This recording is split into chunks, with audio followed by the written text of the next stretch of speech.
Hello everyone, किमी राठौर की best recipe में आपका स्वागत है।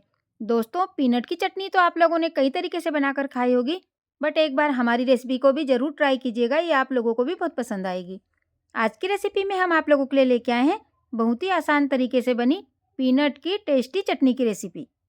रेसिपी शुरू करने से पहले दोस्तों, आप लोगों से हमारी एक रिक्वेस्ट है, यदि आप लोग हमारे चैनल पर नए हैं तो प्लीज़ चैनल को लाइक, शेयर और सब्सक्राइब जरूर कर दीजिएगा, ताकि आने वाले वीडियो की नोटिफिकेशन आप लोगों तक सबसे पहले पहुंचे। ड्राई पीनट चटनी बनाने के लिए हमने सामान ऐड किया है 1 किलोग्राम मूंगफली के दाने, 50 ग्राम कम तीखी वाली लाल मिर्च, 100 ग्राम साबुत धनिया। पीनट वाली सूखी चटनी बनाने के लिए और हमने ऐड किया है 100 ग्राम लहसुन। इस तरह से हमने पीनट वाली सूखी चटनी बनाने की सामग्री तैयार कर ली है। जरूरत पड़ने पर बाकी सामान हम बाद में ऐड करेंगे। सबसे पहले हम सारे लहसुन को छील लेंगे। चाकू की सहायता से लहसुन के ऊपर के सारे छिलके हटा देंगे। इसी तरह से सारे लहसुन को छील लेंगे। हमने सारे लहसुन को छील लिया है। अब हम चलते हैं किचन की तरफ। सबसे पहले हम पीनट को रोस्ट करेंगे। पीनट रोस्ट करने के लिए हमने गैस ऑन कर दिया है। अब हम गैस पर कढ़ाई रख देंगे। कढ़ाई में सारे पीनट को डाल देंगे। गैस की आंच मीडियम रखेंगे और पीनट को लगातार चलाते हुए रोस्ट करेंगे। इन्हें पीनट भी बोलते हैं और मूंगफली भी बोलते हैं। पीनट अच्छे से सीख नहीं जाते तब तक हमें इसे लगातार चलाते हुए भूनना है, वरना कहीं जगह ये कच्चे रह जाएंगे और कहीं जगह जल जाएंगे। हमें मीडियम आंच पर पीनट को भूनते हुए 6 से 7 मिनट हो गए हैं। पीनट अच्छे से सीख गए हैं। इनमें से चिटकने की आवाज भी आने लगी है। अब हम गैस को बंद कर देंगे। अब हम इन्हें थाली में ट्रांसफर कर लेंगे।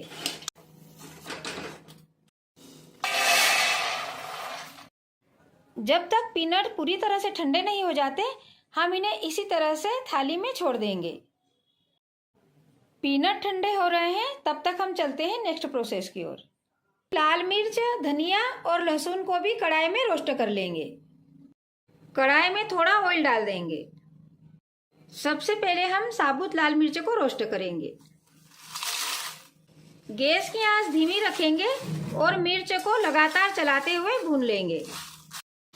मिर्च को हमें ज्यादा नहीं भूनना है, बस हल्के से क्रिस्पी हो जाए इतना ही भूनना है। हमें मिर्च को भूनते हुए 3 से 4 मिनट हो गए हैं। मिर्च अच्छे से रोस्ट हो गई है। अब हम इसे प्लेट में निकाल लेंगे। जब मिर्च पूरी तरह से ठंडी हो जाएगी तो ये क्रिस्पी हो जाएगी।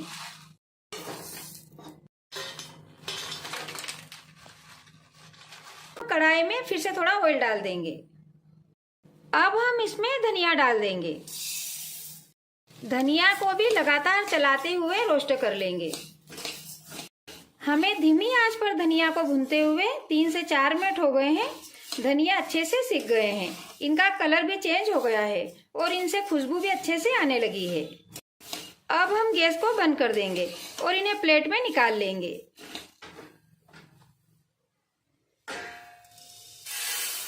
कढ़ाई में फिर से थोड़ा ऑयल डाल देंगे। लहसुन को रोस्ट कर लेंगे। गैस की आंच धीमी रखेंगे और इनको भी लगातार चलाते हुए भून लेंगे। फ्रेंड्स, आप लोग सोच रहे होंगे कि हमने इन तीनों चीजों को एक साथ क्यों नहीं रोस्ट किया, अलग अलग रोस्ट क्यों किया है। यदि एक साथ रोस्ट करते तो हमारा टाइम बच जाता, बट ऐसा नहीं है। यदि हम इन तीनों चीजों को एक साथ भूनते तो कोई सी चीजें कच्ची रह जाती और कोई सी चीजें जल जाती, इसलिए हम इन तीनों को अलग अलग रोस्ट किया है। लहसुन, मिर्च और धनिया को अलग अलग रोस्ट करने से ये अच्छे से सीख भी जाएंगे और हमारी चटनी का टेस्ट भी बहुत अच्छा आएगा। हमें लहसुन को भी धीमी आंच पर रोस्ट करते हुए 3 से 4 मिनट हो गए हैं। लहसुन भी सीख गए हैं। हमें लहसुन को इतना ही रोस्ट करना है। अब हम गैस को बंद कर देंगे और इन्हें भी प्लेट में निकाल लेंगे। लाल मिर्च, धनिया और लहसुन को रोस्ट करने के बाद हमने थाली में रख दिया है। अब हम इन्हें ऐसे ही ठंडा होने के लिए थोड़ी देर के लिए छोड़ देंगे। हमने लहसुन, धनिया और लाल मिर्च को ठंडा होने के बाद थाली से बाउल में ट्रांसफर कर लिया है। ये पूरी तरह से ठंडे हो गए हैं और मिर्च अभी ठंडी होने के बाद इस तरह से क्रिस्पी हो गई है। अब हम इन तीनों का पेस्ट बना लेंगे। अब हम इन सबको मिक्सी के जार में डाल देंगे। मिर्च को इस तरह से तोड़कर डालेंगे।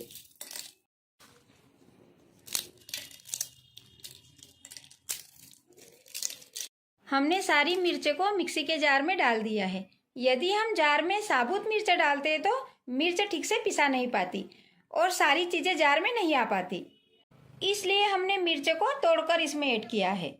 अब हम इसमें लहसुन डाल देंगे, इसमें धनिया डाल देंगे। अब हम इनको पीस लेंगे। इस तरह से हमने धनिया, मिर्च और लहसुन को बारीक पीस लिया है।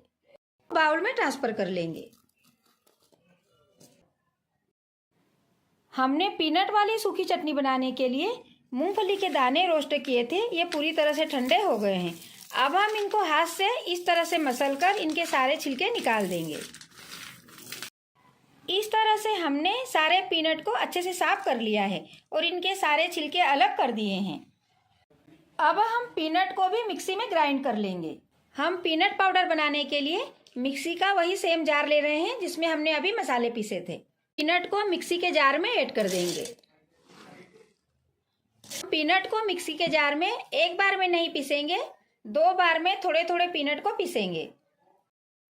अब हम इन्हें मिक्सी में ग्राइंड कर लेंगे। हमने इस तरह से पीनट को मिक्सी में दरदरा पीस लिया है। ज़्यादा बारीक भी नहीं पीसा है और ज़्यादा मोटा भी नहीं पीसा है, हल्का दरदरा पीसा है। अब हम इसको बाउल में ट्रांसफर कर लेंगे। बचे हुए पीनट को भी इसी तरह से पीस लेंगे। बचे हुए पीनट को भी हमने इस तरह से दरदरा पीस लिया है। इसे भी बाउल में ट्रांसफर कर लेंगे। हमने सारे पीनट पाउडर को बाउल में ट्रांसफर कर लिया है। आज की रेसिपी में हम आपको बता रहे हैं आसान तरीके से पीनट वाली सूखी चटनी कैसे बनाएं। अब हम कढ़ाई में 1 बड़ा चम्मच ऑयल डाल देंगे।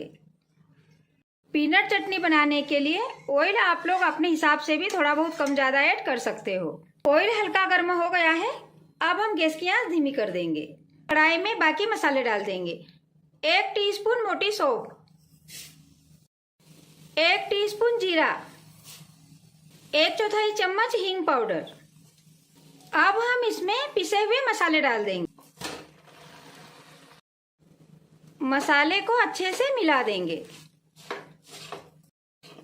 हमने पिसे हुए साबुत धनिया, लाल मिर्च और लहसुन को ऑयल में अच्छे से मिला दिया है। अब हम इसमें 1 टीस्पून काश्मीरी लाल मिर्च पाउडर डाल देंगे। काश्मीरी लाल मिर्च पाउडर ज़्यादा तीखी नहीं होती है, इससे चटनी का कलर अच्छा आएगा। यदि आप लोगों को काश्मीरी लाल मिर्च पाउडर पीनट वाली चटनी में नहीं ऐड करना हो तो आप लोग इसे स्किप भी कर सकते हो।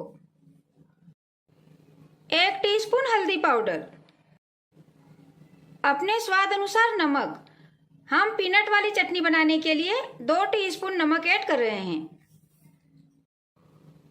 इन सब को भी अच्छे से मिला देंगे। आप लोग पीनट वाली सूखी चटनी बनाने के लिए अपनी पसंद के मसाले और अपने हिसाब से भी मसाले मिला सकते हो। हमें पीनट वाली सूखी चटनी तीखी ज़्यादा पसंद है, इसलिए हमने इसमें मसाले अपने हिसाब से ऐड किए हैं। हमने सारे मसाले को अच्छे से मिला दिया है। अब हम गैस की आंच धीमी कर देंगे और सारे मसाले को 1 मिनट तक चलाते हुए रोस्ट कर लेंगे। हमें धीमी आंच पर मसाले को भूनते हुए 1 मिनट हो गया है। मसाला अच्छे से सीख गया है। अब हम इसमें पीनट पाउडर मिला देंगे। गैस की आंच धीमी रहने देंगे और पीनट पाउडर को भी मसाले में अच्छे से मिला देंगे।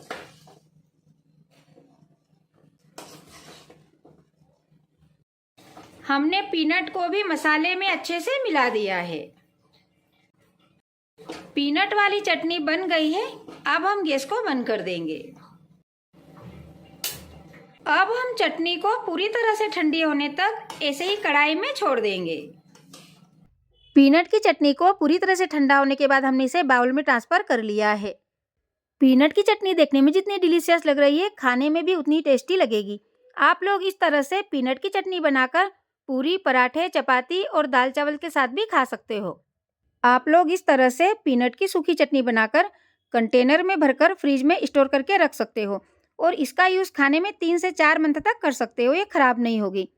और यदि आपको बाहर रखना है नॉर्मल टेम्परेचर पर, तो इसे 1 मंथ तक आसानी से यूज़ कर सकते हो, ये खराब नहीं होगी। हमने पीनट चटनी रखने के लिए इस तरह का प्लास्टिक का जार लिया है। जार को हमने साफ पानी से अच्छे से धोकर साफ कपड़े से अच्छे से पोंछ लिया है। सारी चटनी को जार में ट्रांसफ़र कर देंगे। आज की भागदौड़ भरी जिंदगी में किसी के पास इतना टाइम नहीं है कि वो रोज ताजी चटनी पीनट की बनाएं और खाएं। इसलिए इस तरह से इकट्ठी चटनी बनाकर कंटेनर में भरकर स्टोर करके रख सकते हैं। और जब भी आप लोगों का कुछ पीनट वाली दाल या सब्जी बनाने का मन करे, बाकी मसालों के साथ 1 चम्मच सूखी चटनी भी ऐड कर दीजिए। आप जो भी दाल या सब्जी बना रहे हैं उसका टेस्ट खाने में और बढ़ जाएगा। आप लोग पीनट चटनी को बाहर रखें या फ्रिज में स्टोर करके रखें। इसका टाइट ढक्कन लगा कर रखें। आप लोगों की पीनट चटनी भी लंबे समय तक चलेगी और इसका टेस्ट भी वैसा का वैसा बना रहेगा। दोस्तों, आप लोग भी हमारी रेसिपी को एक बार ज़रूर ट्राई कीजिएगा और हमें कमेंट्स करके ज़रूर बताइएगा कि आप लोगों को हमारी पीनट चटनी की रेसिपी कैसे लगी, ताकि हम आप लोगों के लिए रोज़ नई नई रेसिपीज़ लाते रहें। कल फिर मिलेंगे एक नई रेसिपी के साथ। धन्यवाद।